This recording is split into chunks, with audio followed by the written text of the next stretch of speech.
Snow falls silently in Central Park, coating the world in pristine white. Mark Stevens, a struggling single father working 2 jobs to keep his small apartment, notices something unusual.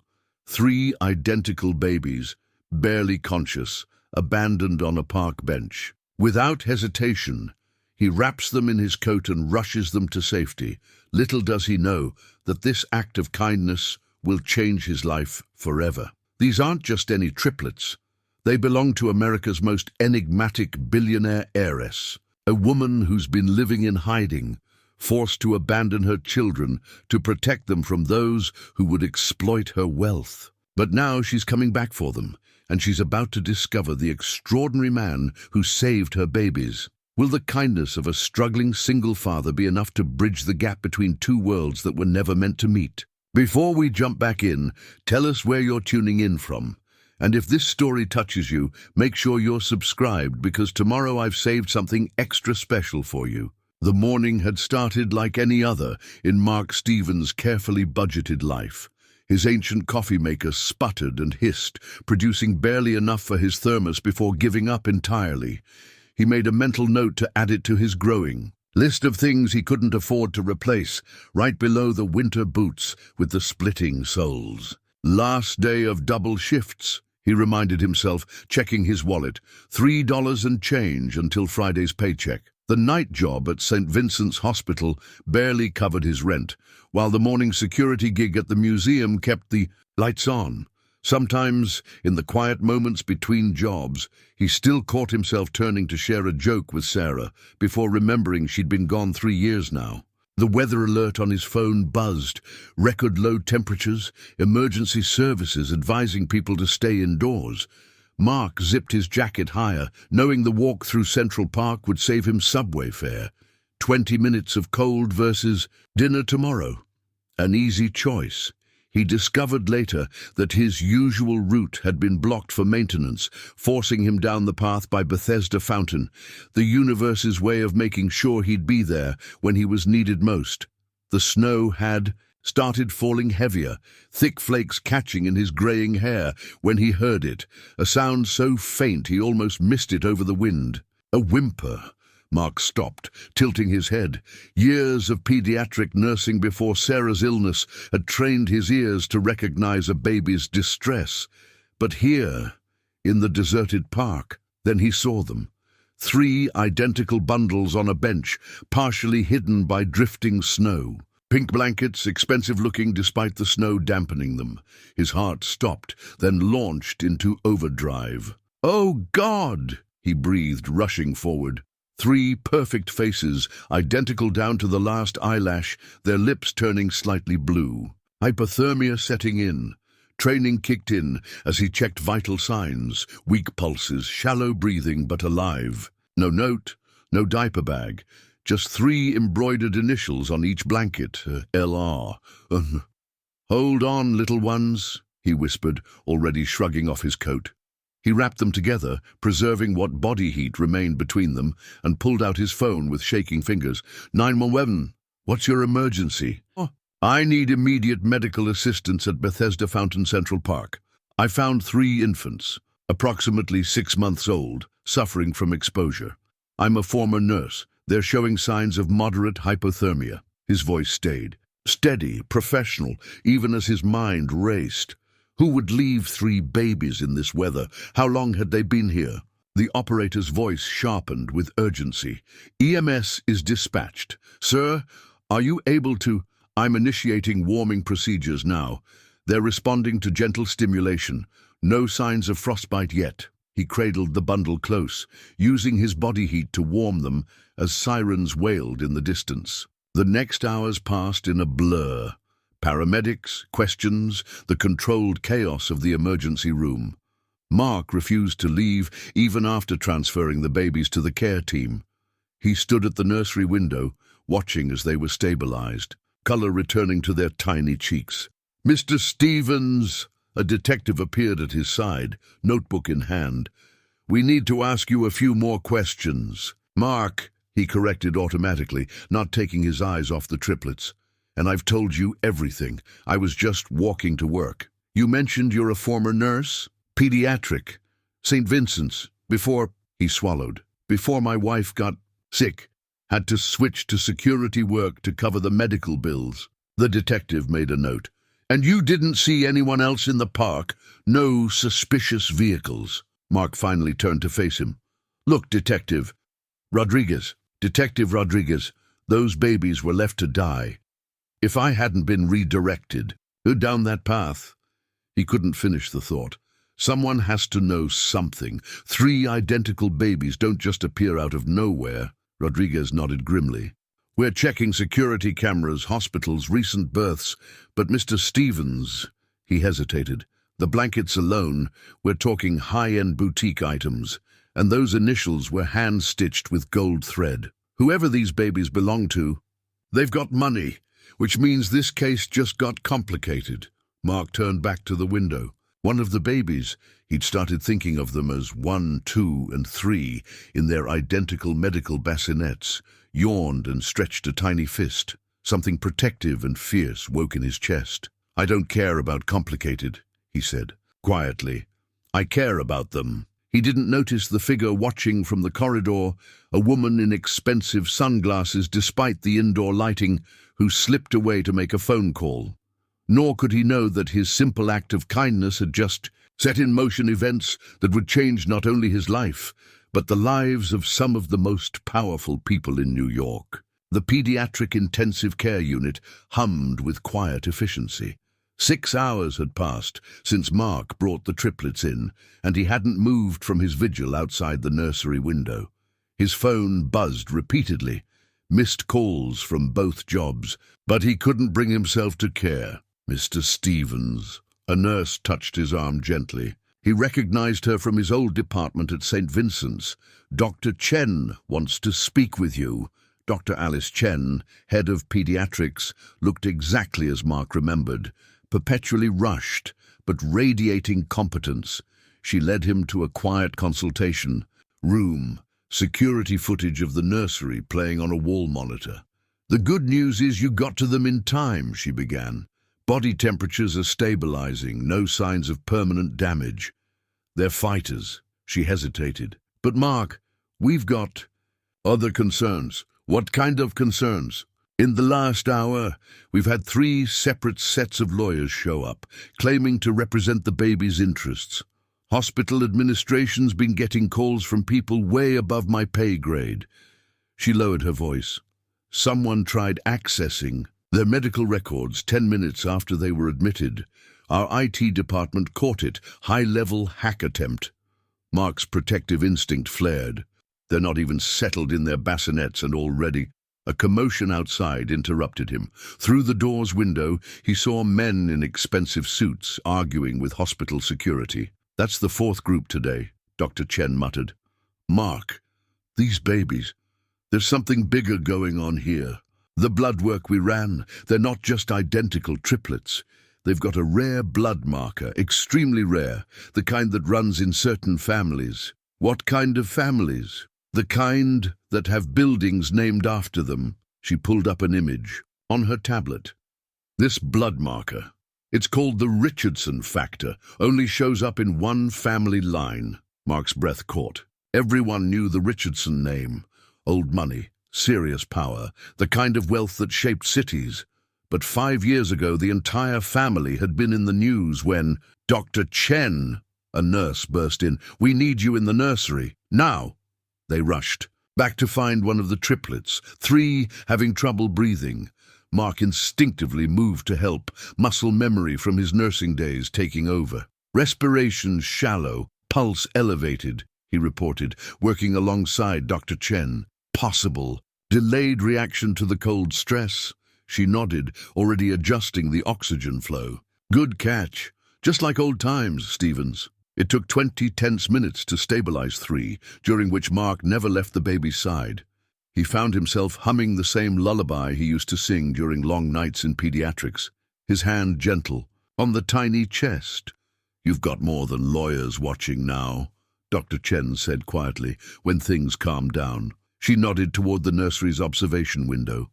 2 plainclothes detectives, not Rodriguez, stood watching, their stances screaming federal law enforcement. Child services is on their way, she continued. Standard procedure, but... She met his eyes. These babies need someone in their corner, someone who cares more about them than whatever game is being played here. Mark understood what she wasn't saying. He had no legal right to stay, no claim to make. He was just the person who found them. But leaving them alone, surrounded by people who saw them as assets rather than babies who'd just survived trauma. "I'm not going anywhere," he said firmly. Dr. Chen smiled. "I was hoping you'd say that. Your temporary visitor badge might have accidentally been coded for extended access. And these forms..." She slid some papers across the counter. "They're requesting you as a medical consultant on the case, given your pediatric background." Before Mark could respond, his phone buzzed with a text from an unknown number. "Thank you for saving them. Keep them safe. I'll be in touch soon. E." He looked up sharply, scanning the corridor through the window, but saw only the usual hospital traffic. When he turned back to ask Dr. Chen about the message, she was already being called away to another emergency. In their bassinets, the triplets slept peacefully, unaware of the storm gathering around them. Mark settled into the rocking chair between their beds, his jaw set with determination.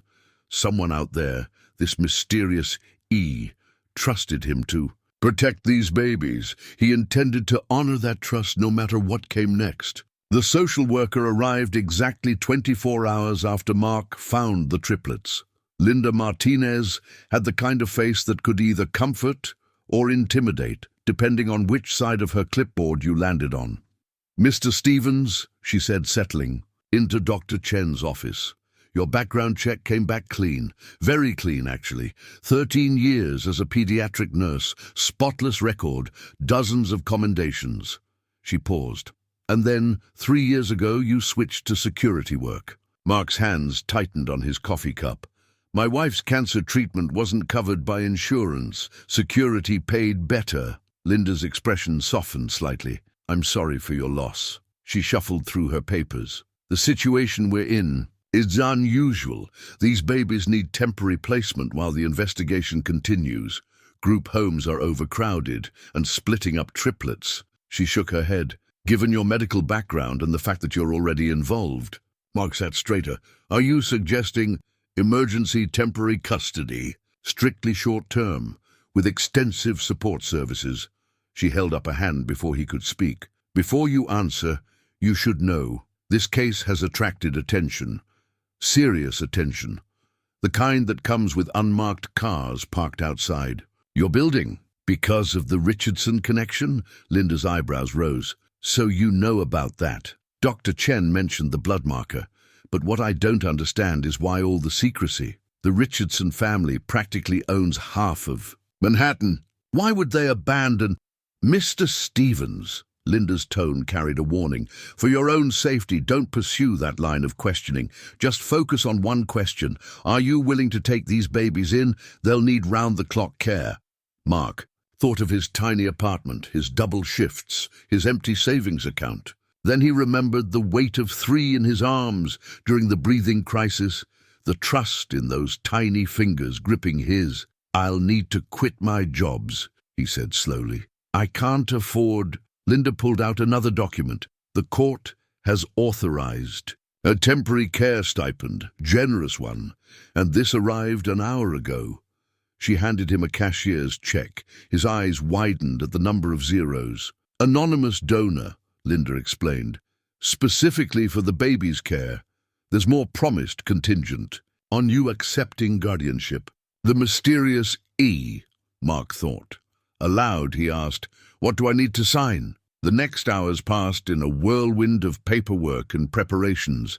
His apartment was inspected, emergency supplies delivered, 3 identical cribs appeared, already assembled, along with a year's worth of premium diapers and formula. "Someone really wants you to take these babies," Linda observed, watching professional childproofers work on his windows. Mark was about to respond when his phone buzzed with another text. "The blue room down the hall. Come alone." He excused himself, following the directions to a quiet hospital corridor. A woman in a nurse's uniform he'd never seen before stood Waiting. You're doing the right thing, she said without preamble. But you need to know, their mother didn't abandon them. She was protecting them, still is. Are you a friend? Listen carefully. The babies can't be traced through normal channels. No birth certificates, no hospital records. It was the only way to keep them safe. But now, she glanced over her shoulder. Forces are moving. The mother will come for them when she can. But until then, they need someone like you. Someone with no connections to her world. Why me? Because you didn't hesitate. In the snow with no cameras watching, no reward promised, you just helped. That's rare in her world. The woman pressed a key into his hand. Storage unit. 247 Grand Central. Everything you need to know is there. Don't tell anyone, not even the social worker. And Mr. Stevens. Her eyes were intense. Trust your instincts about who gets close to those babies. She disappeared down the corridor before he could ask more questions. Mark looked at the key in his hand, then at the guardianship papers, waiting for his signature. He was about to step into something much bigger than himself, something potentially dangerous. The sensible thing would be to walk away. Instead, he walked back to Linda and signed the papers. An hour later, he stood in his apartment, now transformed into a high-security nursery, watching 3 sleeping babies in their new cribs. Tomorrow, he'd check the storage unit. Tomorrow, he'd start unraveling the mystery. But tonight, he just watched them breathe, somehow knowing his life would never be the same. The penthouse suite of the Four Seasons Hotel Beijing had been Elena Richardson's prison for the past 6 months. She stared at the newspaper clipping she'd carried since that fatal day 5 years ago. Richardson family, tragedy, corporate coup, claims 3 lives. The article detailed how her father, brother, and uncle had died in a tragic accident during a corporate retreat. Elena had known better. She'd seen the files, uncovered the conspiracy. Now, watching a shaky cell phone. Video of a man carrying her babies through the snow, she felt tears sliding down her cheeks. Ms. Richardson, her security chief, David Chen, entered silently. The man's background check is complete. Mark Stevens, age 42, former pediatric nurse at St. Vincent's. Wife died of cancer 3 years ago. No criminal record, no suspicious connections. He appears to be exactly what he seems, a good man who happened to be in the right place. Elena touched the screen where Mark's face showed clear concern for her children. And our people at the hospital? Confirm he hasn't left their side, refused to go even when his job's called. He's protective of them. She closed her eyes, remembering the day she'd learned she was pregnant. The joy followed immediately. By terror, the Richardson bloodline carried more than just wealth. It carried secrets, secrets worth killing for.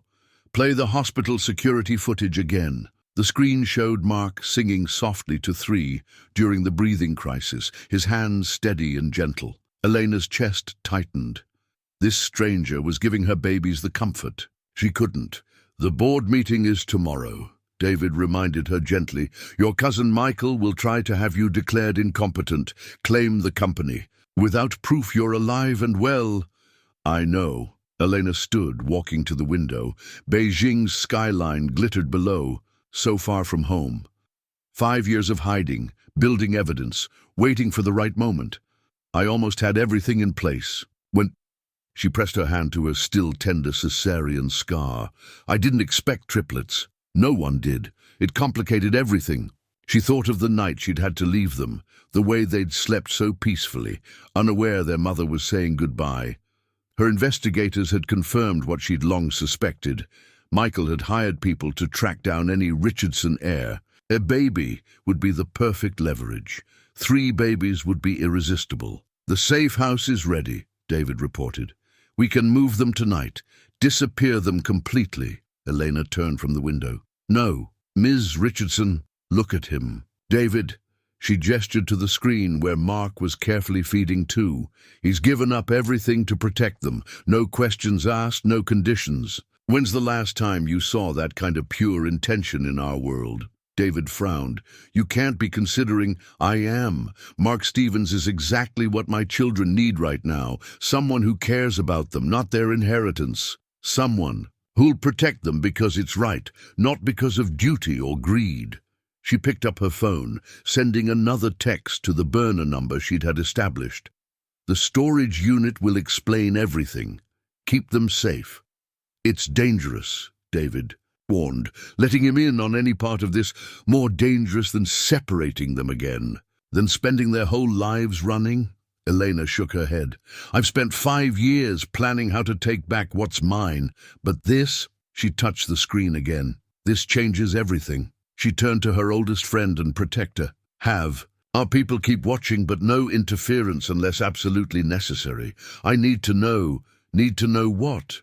If there's still room in our world for genuine goodness, because if there isn't... She looked at the newspaper clipping again, at the smiling faces of her family before greed and power had destroyed them. Then what am I fighting for? David nodded slowly. And the board meeting? Elena's expression hardened. Proceed as planned. But now we're not just fighting for the company. We're fighting for my children's future, a future where they don't have to hide who they are. She straightened her shoulders, and for a moment David saw the steel that had kept her alive these past 5 years. It's time to end this game, one way or another. In New York, Mark Stevens checked his phone, reading Elena's message. Tomorrow, he would visit Storage Unit 247.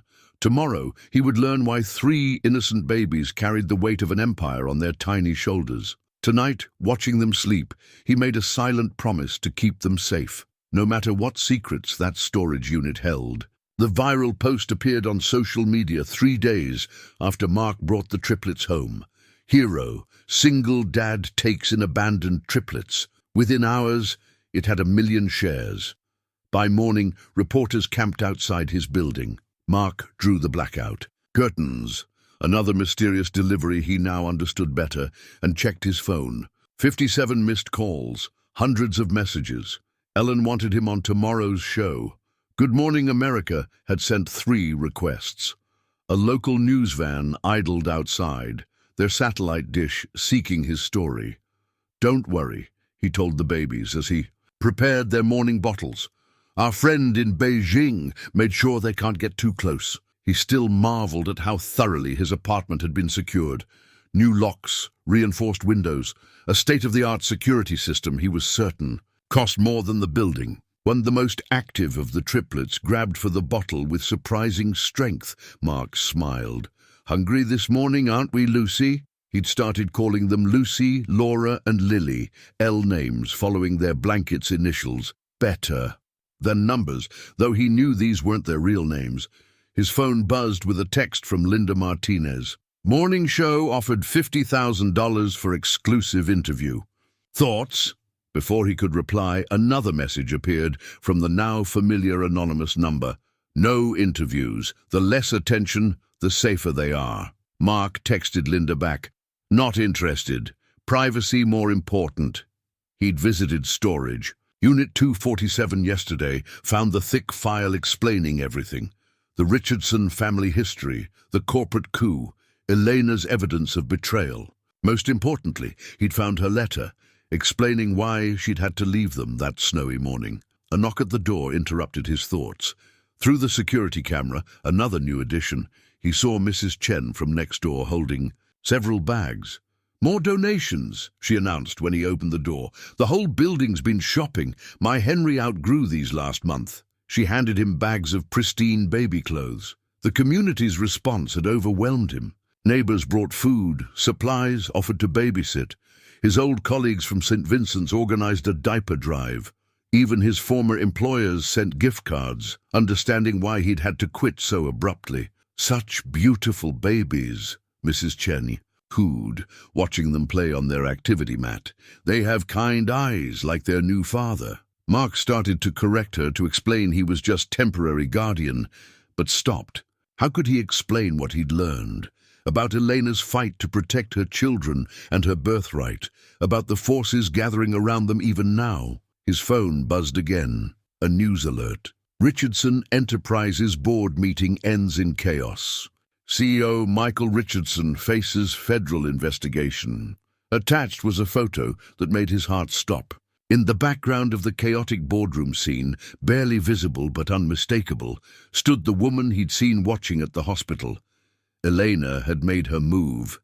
A soft ping from his laptop drew his attention. A new email, sender encrypted. They're moving faster than expected. Watch for a man named Jenkins, former military, works for my cousin. Don't let him near the babies. Mrs. Chen was still talking, describing her daughter's upcoming baby shower, when Mark noticed a dark, sudden pulling up outside. A man in tactical gear stepped out, speaking into a radio. Mrs. Chen, Mark interrupted smoothly, would you mind watching them for a moment?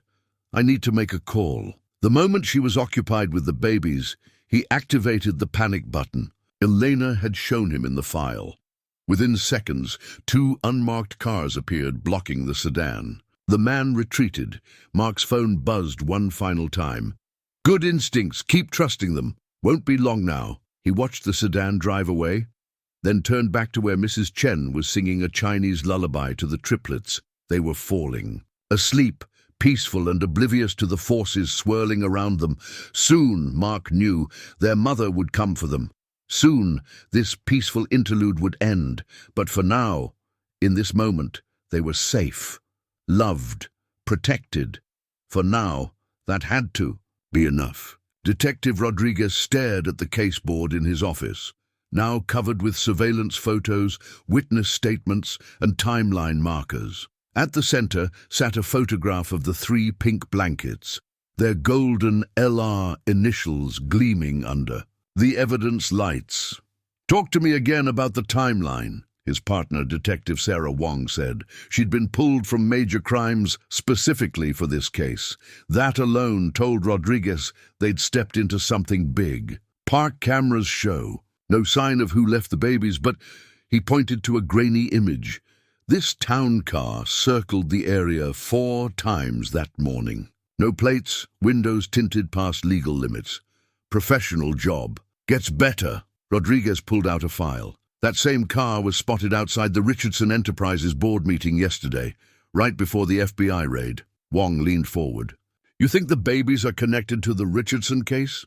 3 blue-blooded babies with matching Richardson genetic markers. Hell of a coincidence. His desk phone lit up. Rodriguez. Detective. The voice was digitally altered. Check your email. You've got 30 seconds before it deletes. He scrambled to his computer, Wong looking over his shoulder. A single image loaded, security footage from 5 years ago, showing Michael Richardson entering a private airport terminal. The timestamp matched the night his uncle, Elena Richardson's father, died. Follow the money, the voice said, but quietly. These babies aren't the only ones in danger. The line went dead. Rodriguez printed the image just before it vanished from his screen. Wong, pull everything we have on the Richardson deaths. I want... A commotion outside interrupted him. Officer Chen, no relation to the doctor, burst in. Sir, there's been an incident at Stevens's apartment. Mark stood in his living room, studying the red dot that had appeared on his wall moments ago, right where he'd been standing before ducking down. The babies slept soundly in their cribs, unaware of the chaos outside. Sniper, the security team leader reported, his men already sweeping adjacent buildings. Professional, he wasn't trying to hit you. Warning shot? Mark asked. Message, they're showing what they could do. Mark's phone buzzed. Safe house ready. Car coming in 3 minutes. Pack nothing. He'd known this moment might come. Had rehearsed it mentally since reading Elena's file. 3 baby carriers, already by the door. Emergency formula in his jacket. Diapers in the go bag. Rodriguez and Wong arrived as the unmarked van pulled up. Stevens, we need to talk about... Rodriguez stopped, taking in the security team, the packed carriers. You knew this was coming. Detective, Mark said carefully. In about 2 minutes, some very official-looking people are going to tell you this case is now a federal matter. They'll be lying. The only thing that matters is keeping these babies safe. From who? Before Mark could answer, 3 black SUVs screeched to a halt outside. Men in suits emerged, flashing badges. "Called it," Mark muttered, then raised his voice. "Detective, remember that Richardson photo you just got? Trust that source." The lead agent reached the door just as Mark's phone buzzed one final time. "Roof, now!" He grabbed the carriers, already moving. The security team blocked the agents, Rodriguez and Wong mysteriously failing to stop Mark as he hurried upstairs. The helicopter appeared like a ghost, sleek and silent. A woman in tactical gear helped load the babies, her movements efficient. "Ms. Richardson sends her regards," the pilot said, "and her thanks." As they lifted off, Mark saw Jenkins, the man in tactical gear from yesterday, burst onto the roof, face contorted in fury. Too late. His phone lit up with a new message. "Phase 1 complete. Beginning Phase 2. Keep them safe while I finish this." Below, Rodriguez watched the helicopter disappear into the night. His phone chimed with a text from the same anonymous number. "The evidence you need is in a storage unit at Grand Central. Unit 248, adjacent to where he learned the truth." Wong appeared at his side. "Feds are pitching a fit. Say we've interfered with national security." Rodriguez thought of the Richardson photo, of Michael's face the night 3 people died, of 3 babies born into wealth and danger. "National security!" he scoffed. "More like family business." He showed Wong the text. "Want to help me crash a corporate coup?" Somewhere over New York, Mark held the sleeping triplets secure as the helicopter banked east. Tomorrow would bring new dangers, new revelations. But tonight, they soared above it all. 3 innocent lives protected by a growing network of allies. And somewhere in Beijing, Elena Richardson stepped onto a private jet, a single photo in her hand, Mark, singing her babies to sleep. Time to go home, time to end this. The safe house overlooked the Atlantic, waves crashing against the cliffs below. Mark sat in the nursery, carefully writing in the leather-bound journal Elena's team had provided. He'd been documenting everything: first smiles, favorite songs, emerging personalities. "Lucy rolled over today," he wrote, "first one to manage it. Laura watched her sister like she was taking notes, and Lily just laughed at both of them. Their bond is incredible. They seem to share a language only they understand." 2 weeks had passed since the rooftop escape. The seaside cottage, with its state-of-the-art security system and remote location, had become their sanctuary. Every day, the babies grew stronger, more alert, more individual despite their identical faces. A soft coo drew his attention. Laura, always the most observant, watched him from her crib, tiny hands reaching up. "Can't sleep, little one." He lifted her gently, settling into the rocking chair. "Want to hear about your mom?" He'd made a habit of this, sharing pieces of Elena's story. The file had included photos. Elena as a child, riding horses on the family estate, graduating, summa cum laude from Yale, standing proud beside her father at Richardson Enterprises. "She's fighting for you," he whispered, "every day getting closer to coming home." The news had been full of Richardson Enterprises drama. Michael Richardson, Elena's cousin, faced mounting allegations of fraud and conspiracy. Board members were resigning daily. Elena's evidence, carefully gathered over 5 years, was destroying the corrupt empire piece by piece. Laura snuggled closer, her baby-fine hair tickling his chin. These quiet moments, Mark realized, had become precious beyond measure. Each giggle, each milestone, each peaceful breath. He documented them all, knowing Elena would want to recover. Every moment she'd missed. His phone lit up with the daily update. Phase 2 proceeding on schedule. MR losing allies fast. How are they? Mark snapped a photo of Laura, peaceful in his arms, and sent it back. Elena never replied to photos directly, but the next delivery of supplies always included prints of every picture, carefully dated and labeled. The cabin's security system chimed softly.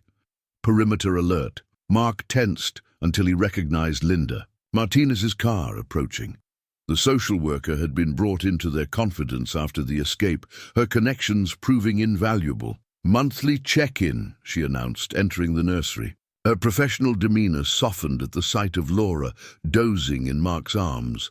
"Someone's comfy." "They all are." Mark gestured to where Lucy and Lily slept soundly. "The sea air agrees with them." Linda pulled out her tablet, but her formal assessment was largely for show. What mattered was the other information she brought. "Rodriguez and Wong broke the case wide open," she reported quietly. "The evidence from Unit 248, it proves Michael Richardson ordered the accident that killed Elena's family. FBI's moving." In tomorrow, Mark absorbed this, thinking of Elena's detailed notes.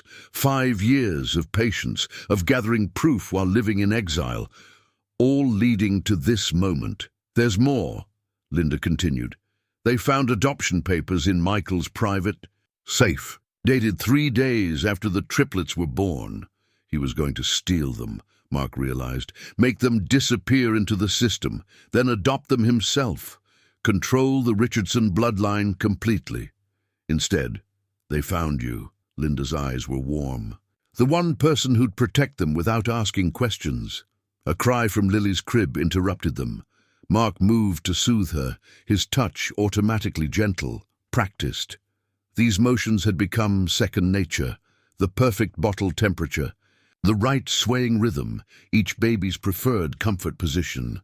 "You're remarkable with them," Linda observed. "I've never seen triplets so well adjusted after trauma." Mark thought of his years in pediatrics, of losing Sarah, of the endless love these 3 had awakened in him. "They make it easy," he said simply. His phone buzzed again. "Tomorrow. Be ready." Linda saw the message. "Elena's coming home? Looks like it." Mark's heart raced with an emotion he wasn't ready to name. These past weeks, caring for Elena's daughters, learning her story, seeing her strength and sacrifice, something had shifted. Something profound. Laura stirred in his arms, her tiny hand gripping his finger. In her face, he saw Elena's determination, her resilience. "Time to meet your mom, little ones," he whispered.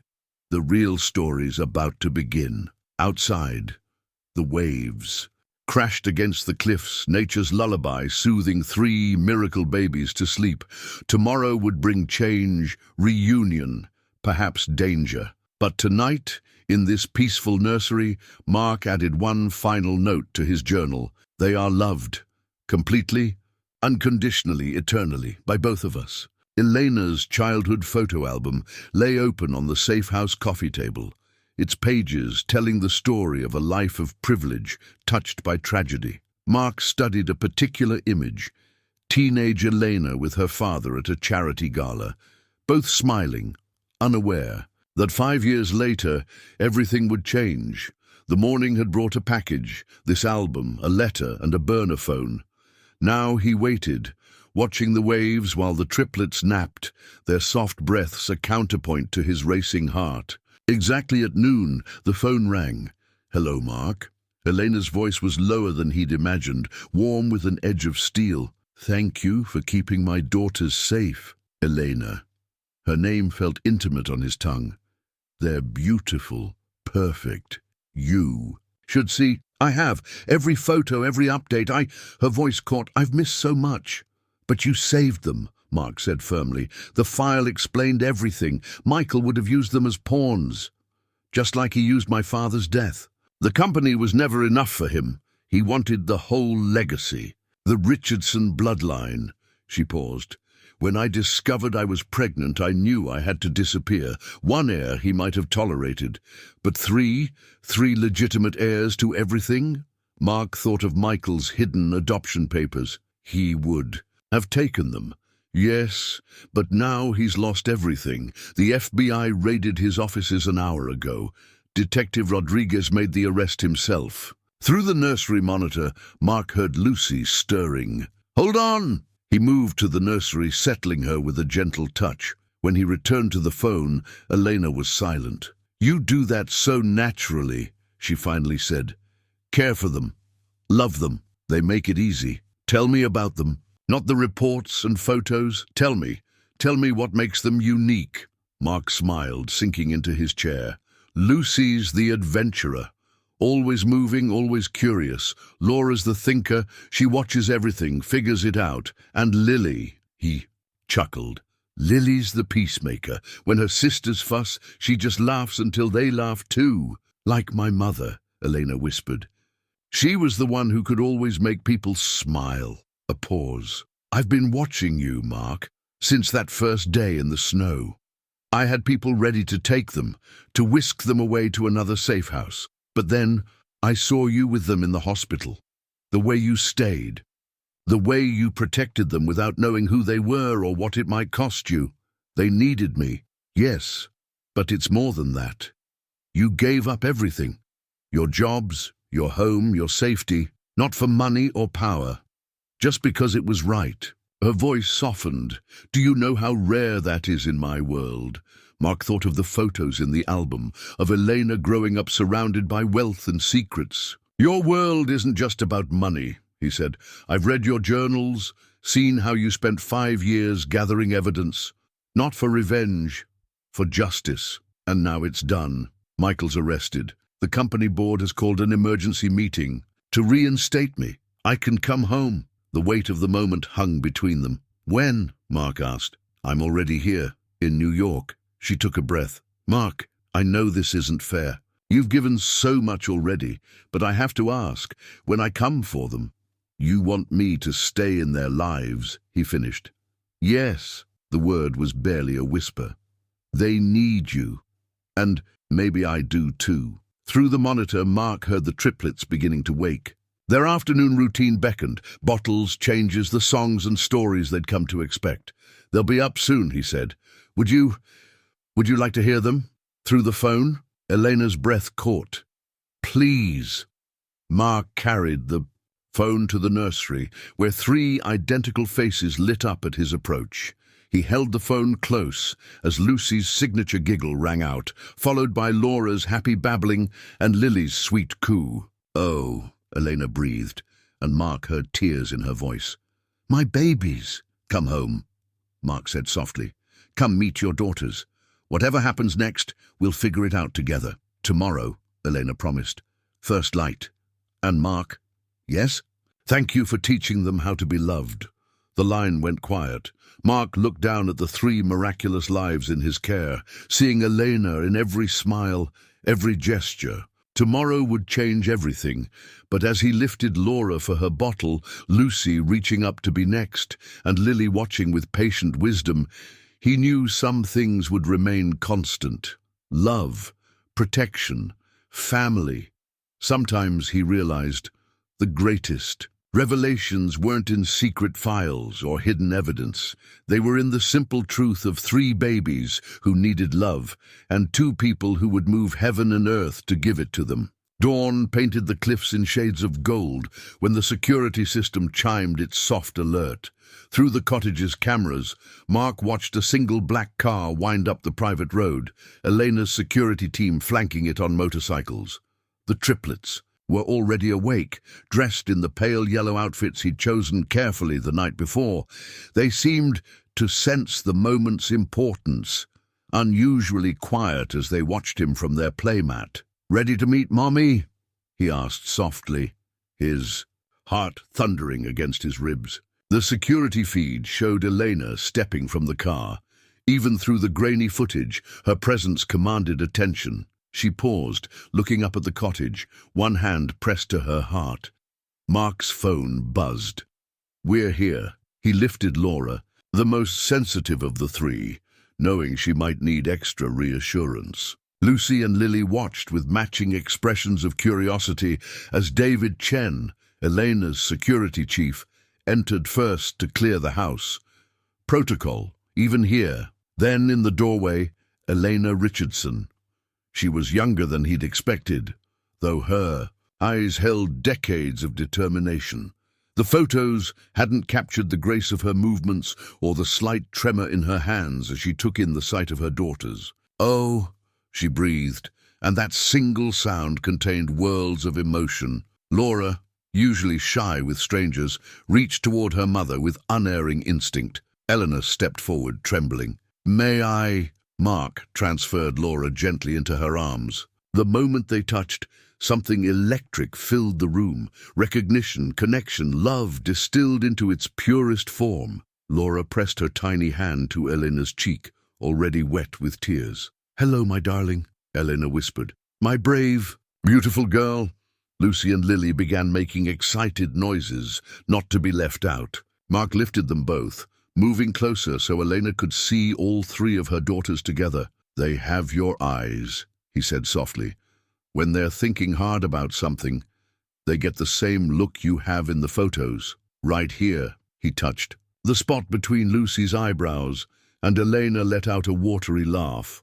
"I've imagined this moment so many times," she said, "but I never imagined." She looked at Mark, really looked at him, and something passed between them. "I never imagined they'd have someone like you." The security feed on Mark's phone showed the team maintaining their perimeter, giving this family moment the privacy it deserved. Somewhere in New York, Michael Richardson sat in a federal holding cell while Eleanor's lawyers dismantled his empire. But here, in this sun-filled room, none of that mattered. What mattered was the way Eleanor sank to the floor, Laura still in her arms, reaching for her other daughters. What mattered was how naturally Mark settled beside her, helping to position all three babies within their mother's embrace. "Tell me everything," Elena said. "Everything I've missed. I want to know all their sounds, their habits, their favorites." "Lucy only falls asleep to Moon River," Mark began. "Laura needs her green blanket touching her cheek. And Lily," he demonstrated the specific swaying motion that never failed to make Lily giggle. They talked for hours, the babies moving between them, exploring their mother's presence while returning to Mark for reassurance. Elena memorized every detail, her fingers tracing their faces, learning the subtle differences only love could distinguish. "You named them L names," she said eventually, following the blanket's initials. Mark flushed. "Just temporarily. I know they must have real names." "Lucia," Elena interrupted softly. "Laurel, Liliana."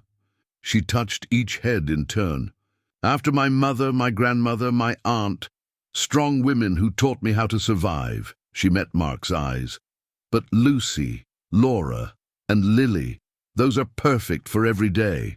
You chose well." The morning light had shifted to afternoon when Jen reappeared. "Ms. Richardson, the board is waiting for your video call." Elena's face hardened for a moment with familiar determination, then softened as she looked at her family. "Tell them to wait. Some things are more important than business." She reached for Mark's hand, surprising him. "Stay," she said simply. "Not just today. Stay with us. These past months, you're part of their lives. Part of," she glanced down at their joined hands, "part of something more." Mark looked at the three miracle babies who had changed his life, at the remarkable woman who had trusted him with her most precious treasures, at the future unfolding before them, unexpected and beautiful. "I'll stay," he promised, "as long as you all want me." Lucy chose that moment to crawl into his lap, while Laura and Lily snuggled against their mother. A family, pieced together by fate and choice and love. Dawn had brought reunion. Afternoon brought promise, and the days ahead would bring something none of them had expected to find: wholeness. The threatening letter arrived 3 days after Elena's return, delivered among the morning's executive briefings. Mark watched her face change as she read it, the warm mother who'd been singing to the triplets vanishing behind the steel mask of the Richardson heir. "Michael's not working alone." She handed him the letter, its expensive paper bearing a single typed line. "A mother should be careful.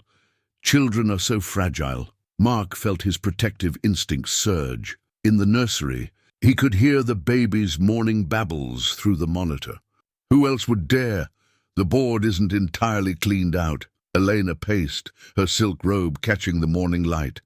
"Michael had allies, old money families who preferred him in charge, who saw me as," she smiled bitterly, "the emotional female heir." Her phone buzzed. David Chen's voice was tight with urgency. "Perimeter breach at the east gate. Two men, professional gear.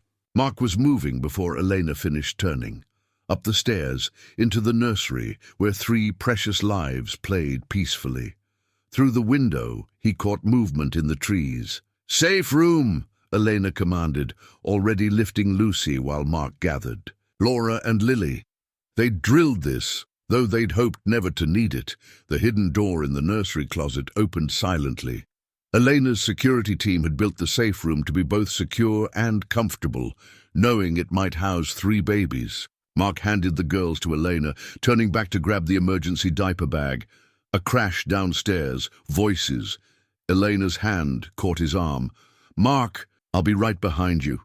He met her eyes, saw fear warring with trust. "Go, protect them." The moment the safe room door sealed, Mark activated the secondary security protocols. Through the house's cameras, he watched Elena's team engage the intruders. But something felt wrong. His phone lit up with a text from an unknown number. "She took everything from us. Now we'll take everything from her." The nursery window exploded. Inward, Mark dove behind the changing table as a man in tactical gear swung through the broken glass. Not a random threat, he realized. They'd known exactly where to look. "Clear!" the intruder called out. No sign of... Mark launched himself. Forward, years of hospital crisis training taking over. The man was expecting security personnel, not a former nurse who'd spent countless nights subduing violent patients. They crashed together, Mark's momentum carrying them away from the safe room's hidden entrance. Through his earpiece, he heard Elena's sharp intake of breath. She could see everything through the safe room's cameras. The fight was brief, brutal. Mark took a hit to the ribs, but managed to knock the intruder's head against the crib. Solid oak, thank God for Elena's insistence on the best. The man crumpled. "Mark!" Elena's voice was tight with fear. "Behind you!" He spun to find a second man in the doorway, weapon raised. Time slowed. Mark thought of the babies, of Elena, of the family they were just beginning to build. A shadow detached itself from the hallway. David Chen, moving like liquid steel. The second intruder went down before he could fire. "Clear," David announced, both to Mark and through his radio. "All threats neutralized. Ms. Richardson, you can—" "No," Mark interrupted. "Not yet." This was too easy. Elena's voice came through his earpiece. "What do you mean?" They knew where to look, but they didn't really try to get into the safe room. Almost like... His phone buzzed again. "Did you really think we'd show our whole hand? Check the water supply." Mark's blood ran cold. He ran to the nursery bathroom, pulling out the testing kit Elena's security team had installed. The water from the tap showed traces of a compound he recognized from his nursing days. They've been planning this, he realized. The attack was a distraction. They've been contaminating the water gradually. Small amounts, building up. "The babies," Elena's voice was barely a whisper. "They're fine. They only drink formula made with bottled water. But if we hadn't caught this..." The safe room door opened. Elena emerged, her face a storm of fury and fear. The triplets remained secure inside with an armed guard. "They tried to poison my children." Her voice could have frozen fire. "In my own home." Mark showed her his phone. "This goes deeper than Michael. Someone else wants control of Richardson Enterprises. Someone willing to play a longer game." Elena's hand found his, squeezing hard. "Then we'll play harder." She looked at the unconscious intruders. "David, get what you can from them." "Mark," she met his eyes, "thank you for protecting our family." Our family. The word settled something in Mark's chest, even as a new fear took root. They'd survived this attack, but someone was willing to hurt 3 innocent babies to control a corporation. The game had changed, and the stakes were higher than ever. The new safe house rose from the Berkshire Mountains like a modernist's dream, all glass and steel and sophisticated security systems. Mark studied the blueprints Elena's team had provided, memorizing every escape route, every panic room, every potential vulnerability. "The whole property runs on a closed system," David explained, pointing to the schematics. Independent water supply, generators, air filtration, no outside utilities to contaminate. Elena stood at the floor-to-ceiling windows, watching the triplets explore their new playroom. They'd handled the sudden move with surprising resilience, as if sensing their parents' need for cooperation. "The interrogation?" she asked without turning. "Our visitors were contractors, expensive ones." David's expression darkened, but their employer used multiple cutouts.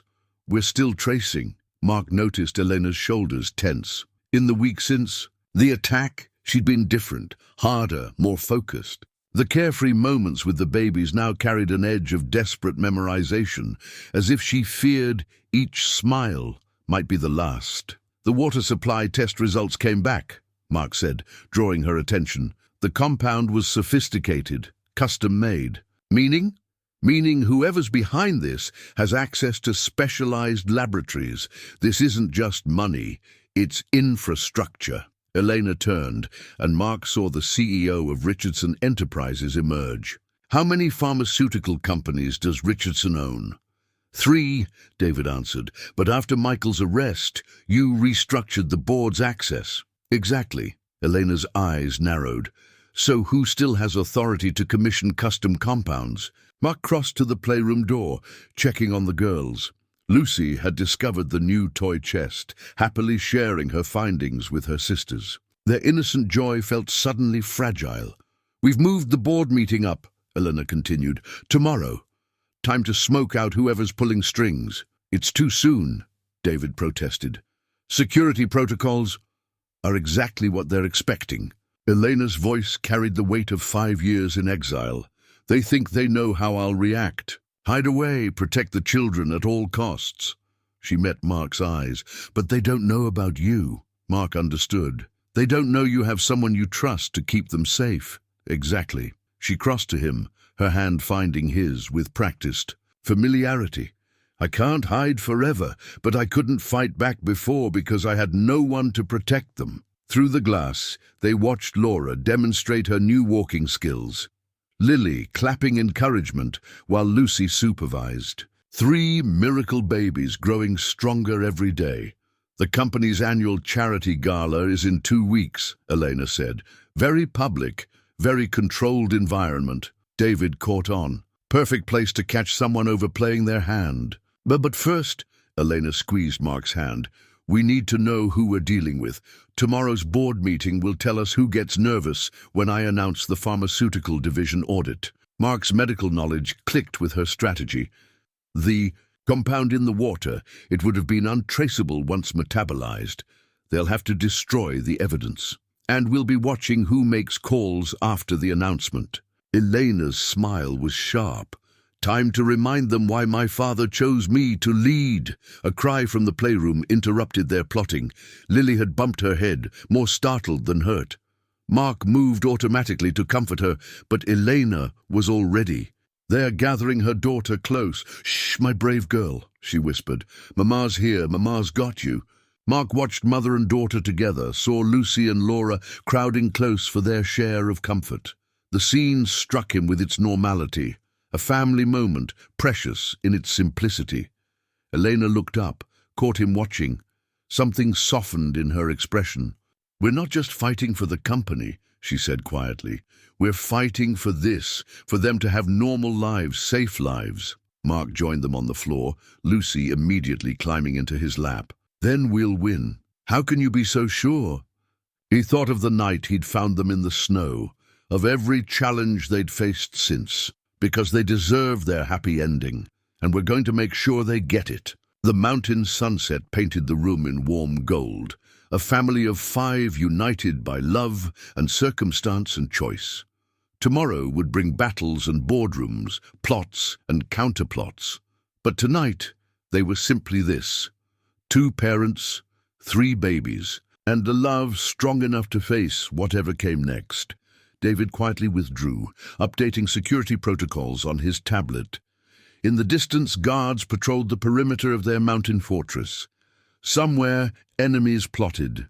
But here, in this moment, peace reigned, and they would fight to keep it. The old contract lay on Elena's desk, its yellowed pages telling a story of betrayal that spanned generations. Mark stood behind her chair, reading over her shoulder as Detective Rodriguez laid out the evidence. Found this in a hidden safe at the Richardson summer house, Rodriguez explained. Dated 30 years ago. Your father wasn't the first target. Elena's hand trembled as she touched the signatures. My grandfather's merger agreement. But these terms give controlling interest to the Hammond family, Rodriguez finished, through shell companies and proxy votes.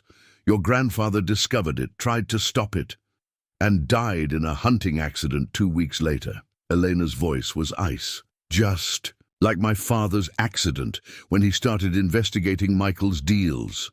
Mark squeezed her shoulder as the pieces clicked into place. The Hammonds, they're behind the pharmaceutical companies. 3 generations of playing the long game. Rodriguez spread out surveillance photos. Michael was just their latest puppet. When Elena survived and went into hiding, they needed a new plan. Through the baby monitor, they heard David reading to the triplets, normal, peaceful sounds that now felt desperately precious. Caroline Hammond. Elena pointed to a photo of an elegant woman leaving the Richardson Enterprises building. She's on the board, old money, impeccable reputation, and her breath caught. Head of our pharmaceutical research division. The one who could authorize custom compounds, Mark realized. But why not just kill you? Why the elaborate plan with the water supply? Because of the trust. Elena pulled up documents on her laptop. My father changed it before he died. If I die without heirs, everything goes to a charitable foundation. They needed me to have children, then eliminate you in a way that looked natural, Rodriguez finished, leaving Michael, as closest relative, to raise the babies. Under Hammond guidance, of course. Mark felt sick. But when I found them, you ruined decades of planning. Elena's laugh held no humor. No wonder they want you gone. You're the wild card they never expected. New photos appeared on Rodriguez's tablet. Caroline Hammond entering a private laboratory, meeting with known mercenaries, making late-night calls. She's getting desperate, the detective said.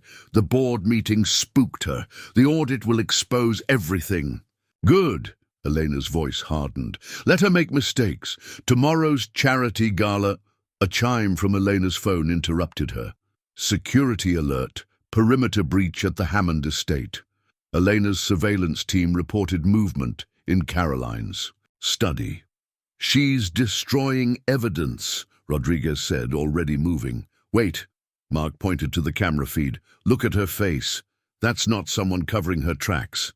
That's someone implementing a backup plan. Elena was already calling David. Lock down the nursery, now! But David's response chilled them all. The babies are gone. The next moments passed in a blur. Racing upstairs to find David unconscious, the nursery empty, no signs of forced entry, no struggle. Inside job, Rodriguez growled, checking David's pulse. Someone on your security team. Jenkins, Mark's mind raced. Your mother's old bodyguard. He was too eager to take the night shift, too insistent on being near the nursery. Elena was already tracking Jenkins's security badge. Private airfield. 20 minutes from here. Caroline's waiting there, Rodriguez confirmed, checking alerts. Her plane's prepped for takeoff. Mark grabbed the emergency go bag they always kept ready. She won't hurt them. She needs them alive for the trust. She needs them. Elena's voice could have cut steel. But you saw those photos. She doesn't need them unharmed, just breathing. They moved as one toward the garage, Rodriguez calling. In tactical teams. In the distance, thunder rolled across the mountains, a storm approaching. All these years, Elena said as they sped toward the airfield. I thought Michael was the enemy, but he was just another pawn. Caroline Hammond played everyone, my grandfather, my father, even her own family, all for control. Mark checked. His phone, no movement from the airfield yet. The babies were still on the ground, still reachable. She made one mistake, he said quietly. What's that? She thinks like a businesswoman. Everything's about assets and control. He met Elena's eyes. She doesn't understand that some things are stronger than power. Some things are worth burning empires for. Elena reached for his hand, her grip fierce. Let's go get our daughters. Outside, lightning split the sky, the perfect backdrop for the coming storm. The truth had finally emerged. Now it was time for justice. Lightning illuminated the stack of legal documents on the car's dashboard, Elena's proof of ownership, trust documents, and a court order Rodriguez had secured in record time. In the wrong hands, they were weapons. In Elena's, they were salvation. 5 minutes out, Rodriguez called from the driver's seat.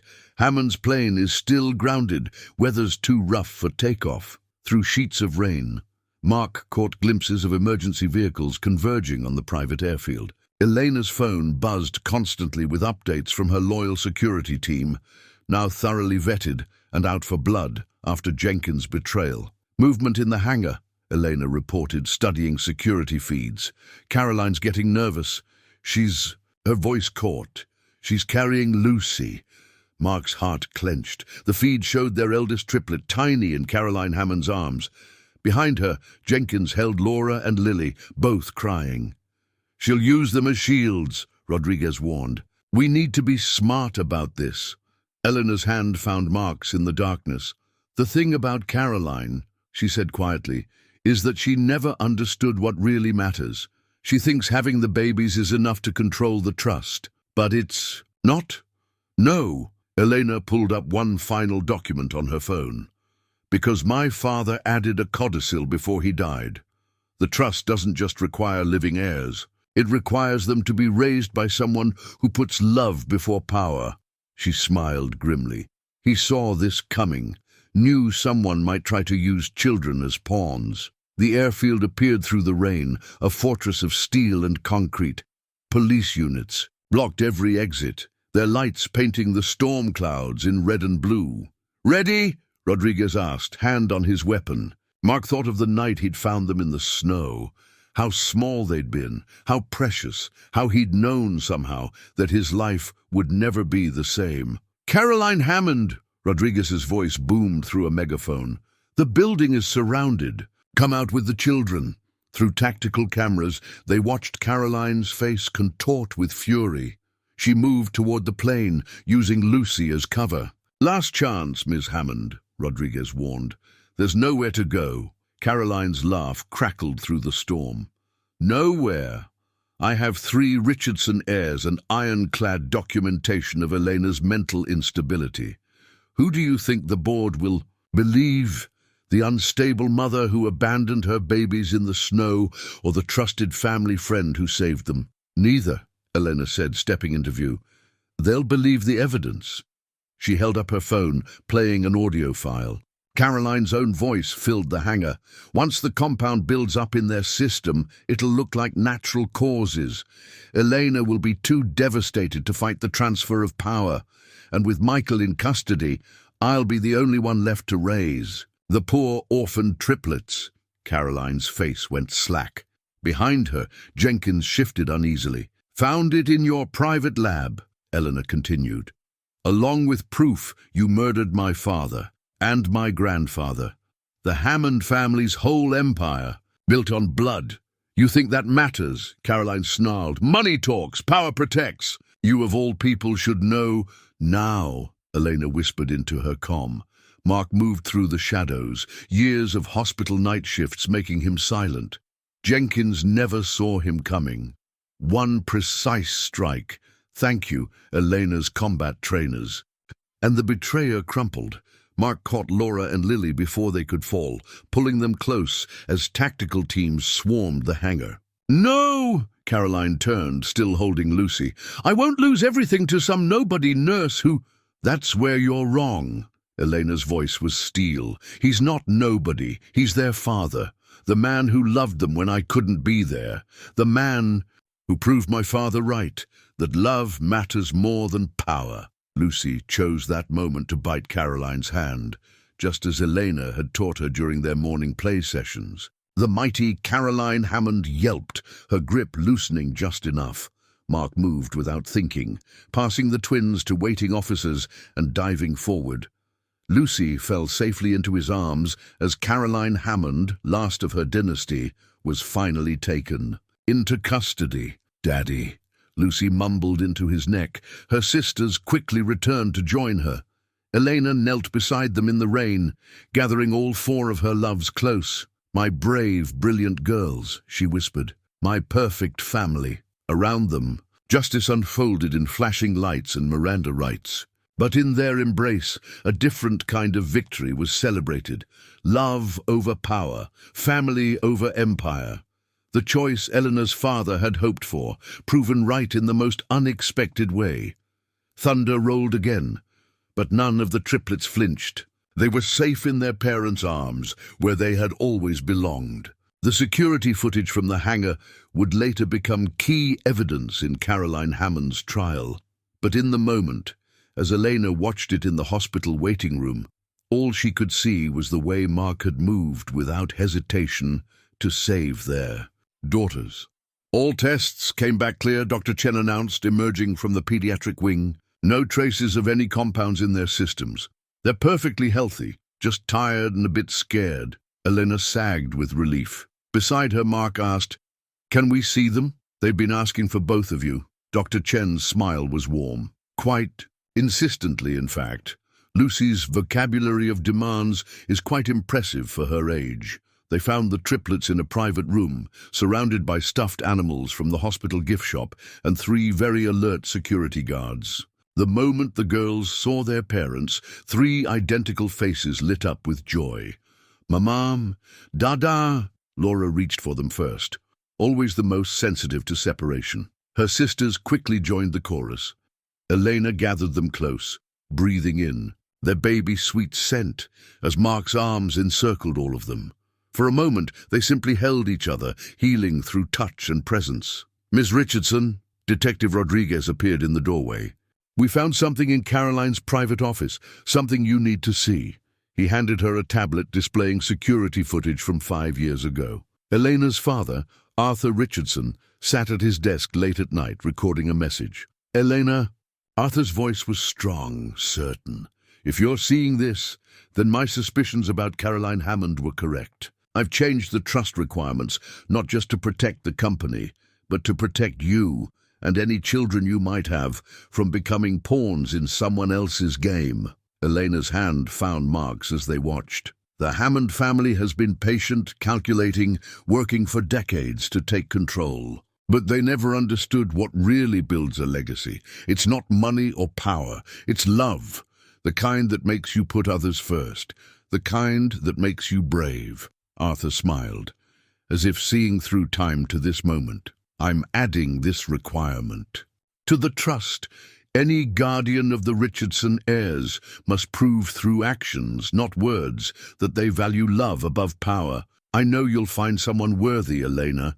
Someone who'll help you build the kind of legacy that matters." The video ended. Elena looked at Mark, saw in his eyes the same emotion that filled her heart. "He knew," she whispered. "Somehow, he knew exactly what we'd need." "Ms. Richardson," one of her lawyers appeared. "The board is assembled. They're ready for your statement about tonight's events." Elena straightened, CEO mask sliding into place, but Mark touched her arm. "Wait," he said softly. "Look." The triplets had fallen asleep on the hospital bed, still in their party dresses from the gala they never reached. Lucy's hand gripped Lily's dress. Lily's head rested on Laura's shoulder, always connected, even in sleep. "The board can wait." Elena decided. "This is more important." She sent a message to her team. "Meeting postponed until morning. Family emergency." The lawyer's eyes widened. Elena Richardson postponing a crucial board meeting. But when he saw her settling into the hospital recliner, Mark pulling it close to the bed so they could both watch over their daughters, he understood. Outside the room, Rodriguez coordinated with hospital security, ensuring no one else would threaten this family tonight. Caroline Hammond sat in a federal holding cell, her empire crumbling as decades of evidence came to light. But here, in this quiet room, A different kind of empire flourished, one built on gentle kisses and fierce protection, on a love that had grown from a snowy rescue to an unshakable foundation. "I keep thinking," Mark said softly, watching their daughters sleep. "It's about that night in the park. How close I came to taking the subway instead of walking, but you didn't." Elena's head rested on his shoulder. "You were exactly where you needed to be, where we all needed you to be." Through the window, dawn painted the sky in gentle gold. The storm had passed, leaving the world fresh and new. Tomorrow would bring challenges, board meetings and press conferences, legal proceedings and corporate restructuring, but they would face it all together, stronger for the night's crucible. 3 perfect girls slept peacefully, safe in the knowledge that both their parents would move heaven and earth to protect them. 2 adults watched over them, understanding at last what Arthur Richardson had known. True power lies not in boardrooms or bank accounts, but in the quiet strength of a love that chooses to stay, to fight, to build something beautiful from life's unexpected turns. The new family trust documents gleamed on the mahogany conference table, freshly printed and awaiting signatures. Mark studied the language that would legally make him father to the triplets, while Elena finished her presentation to the board. "The Hammond conspiracy went back 3 generations, she concluded, standing confident in her father's old office. "Every shell company has been exposed, every corrupt deal unwound. Richardson Enterprises will return to what my father always intended, a force for innovation and progress, not personal power." The board members, thoroughly vetted and mostly new, nodded in approval. The last week had seen a complete corporate restructuring. Caroline Hammond's arrest had triggered a domino effect through Manhattan's old money circles, exposing decades of corruption. And the children, Margaret Chen, the new head of the board's family trust committee, asked gently, "Are they settled?" Elena's face softened as she looked at Mark. "Very. In fact, that's our next order of business." She pressed a button, and the office doors opened. Linda Martinez entered, carrying the final adoption papers that would make their family official. "The trust requirements are quite specific," Linda reminded the board. "Any guardian of the Richardson heirs must demonstrate, through actions rather than words, that they value love above power." "I believe," Elena said clearly, "that running into a blizzard to save 3 abandoned babies, then risking one's life multiple times to protect them, more than qualifies." Mark stood, taking her hand. "We're not just making this legal for the trust," he said. "We're making it legal because it's already true in every way that matters." Through the office windows, they could see the triplets in the building's daycare center, playing under the watchful eye of both corporate security and their regular nanny. Lucy appeared to be organizing some sort of baby rebellion involving stuffed animals. "All those in favor?" Margaret asked the board. The aye vote was unanimous. Linda spread out the papers. 2 signatures later, what had been true in their hearts became true in law. Mark Stevens was officially father to Lucy, Laura, and Lily Richardson Stevens. "One more item," Elena announced. She nodded to David Chen, who distributed sealed envelopes to each board member. "What's this?" Margaret asked, opening hers. "My updated will and succession plan." Elena squeezed Mark's hand. "Naming Mark as full co-trustee and interim CEO should anything happen to me before the girls come of age." The board stirred. This was unprecedented. Giving such power to someone from outside the corporate world, outside their social circle. "I know it's unusual," Elena continued, "but recent events have proven that conventional thinking about power and control nearly destroyed this company. It's time for a new approach." She turned to Mark. "You see things differently. You understand what my father meant about building a legacy of love. The girls will need both perspectives as they grow, the business acumen and the human touch. They'll need both their parents." Mark thought of his former life, of double shifts and empty apartments, of the night that changed everything when 3 tiny lives became his reason for being. "I won't let you down," he said simply. "Any of you." The board approved this motion too, recognizing perhaps that the man who had helped bring down the Hammond Empire while protecting 3 babies had more strength than any conventional CEO. Later, as they collected the girls from daycare, Elena watched Mark gather all 3 into his arms, somehow managing to kiss each small forehead while keeping them balanced. "Daddy's strong," Lucy announced, her sisters nodding in agreement. "Yes, he is," Elena murmured. "In all the ways that matter." She thought of her father's final message, of his faith that she would find someone worthy to help build a legacy of love. Looking at her family now, Mark's gentle strength, the girls' boundless joy, their unshakable bond, she knew Arthur Richardson would be proud. "Home?" Mark asked, Laura already half asleep on his shoulder while Lily played with his tie, and Lucy plotted her next adventure. "Home," Elena agreed. They rode down in the private elevator, the Manhattan skyline spread before them. Somewhere out there, Carolyn Hammond awaited trial. Michael Richardson was cooperating with federal investigators. The old power structures were crumbling, but here, in this moment, none of that mattered. What mattered was the way Laura stirred, just enough to reach for her mother, the way Lily hummed her favorite lullaby, the way Lucy announced she wanted pizza for dinner. What mattered was love, chosen and proven, stronger than any corporate empire. What mattered was family. The family portrait hung in the living room of their new home, capturing a moment of perfect chaos. Elena in a cream silk blouse, laughing as Lucy tried to escape the formal pose. Mark in a casual suit, somehow managing to hold both Laura and Lily while keeping them focused on the camera. 3 identical faces with 3 distinct expressions: mischief, contemplation, and pure joy. 6 months had changed everything and nothing at all.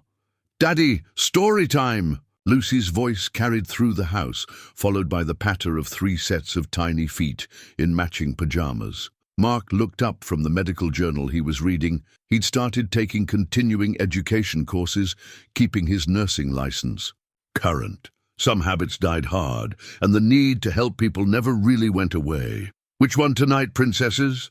"Snow Story," all 3 chorused. It was always the Snow Story, their own fairy tale of rescue and love. Elena appeared in the doorway, blackberry in hand, but attention fully on her family.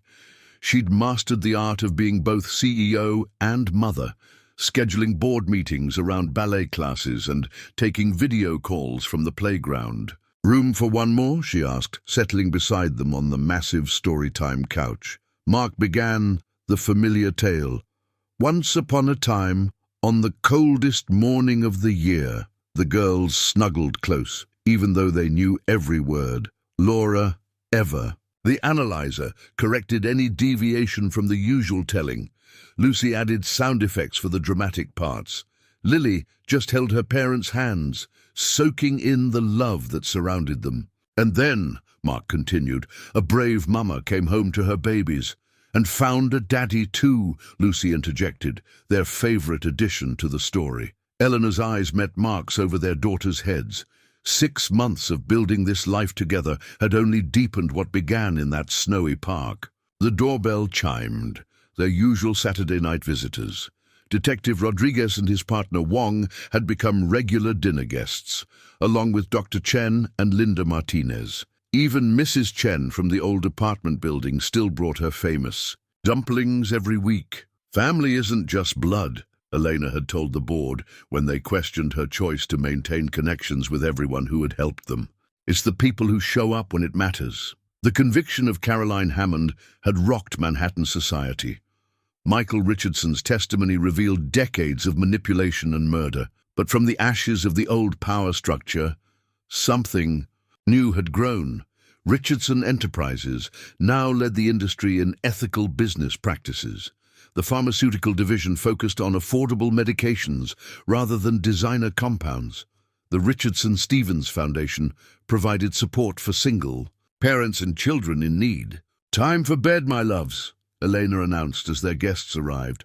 One more story, Laura tried, always the negotiator. Tomorrow, Mark promised. We have a big day planned, remember? The girls brightened. Tomorrow was the grand opening of the new pediatric wing at St. Vincent's, funded by the foundation and staffed partly by nurses Mark had personally trained. Their first major project together, combining Elena's business acumen with Mark's medical experience. Later, after the girls were asleep and their friends had gone home, Elena found Mark on the balcony, watching the city lights. "Penny for your thoughts?" she asked, wrapping her arms around him from behind. "Just thinking about choices," he said. "If I hadn't walked through the park that day, if you hadn't been brave enough to leave them where I'd find them, if your father hadn't believed in love over power." Elena pressed a kiss to his shoulder. "We were meant to find each other, all of us." Inside, the portrait caught the city lights, 3 miracle babies and the parents who would move heaven and earth to protect them. On Elena's desk, the final papers from Caroline Hammond's trial waited to be filed away. The past was settled, the future beckoned. "Ready for tomorrow?" Elena asked. Mark turned in her arms, smiling. "Ready for everything." Above the city, stars twinkled in a clear sky. No snow tonight, no dangers lurking. Just a family built from courage and choice and love. Stronger than any empire of mere wealth and power. Just the beginning of their happily ever after. The wedding invitation sat framed on their mantle, elegant in its simplicity. "Love finds us in unexpected moments. Elena Richardson and Mark Stevens request the joy of your presence." 1 year to the day after Mark found the triplets, Central Park transformed into a wonderland. Snow fell gently, as if nature herself remembered the moment that brought them together. Lucy, Laura, and Lily led the procession as flower girls, scattering white rose petals on fresh snow. Their matching dresses sparkled like frost, their smiles brighter than the winter sun. "Ready?" Detective Rodriguez asked, preparing to walk Elena down the aisle. She touched the locket at her throat, a gift from Mark, containing tiny photos of their daughters. "I've been ready since the moment he ran into that storm to save our girls." The ceremony was intimate, witnessed by those who had helped them survive and triumph. Dr. Chen dabbed tears as they exchanged vows. Linda Martinez caught the bouquet. Mrs. Chen's dumplings were the first to disappear at the reception. But the most precious moment came during the first dance, when 3 little girls couldn't wait any longer and rushed to join their parents. Mark and Elena swept them up without missing a step, dancing as a family, just as they had faced every challenge together. "Tell us the story again," Lily whispered as they swayed. Elena smiled at Mark over their daughters' heads. "Once upon a time, on the coldest morning of the year, love found us in the most unexpected way. The Richardson-Stevens family danced in the gentle snow, surrounded by those who had become part of their ever-expanding circle of love. Above them, stars twinkled like diamonds, but nothing shone brighter than the joy in 3 identical faces, and the devotion in their parents' eyes. Sometimes the greatest love stories don't begin with grand gestures or destined meetings. Sometimes they begin with a simple choice to help, to protect, to love without question or condition. Sometimes they begin in the snow,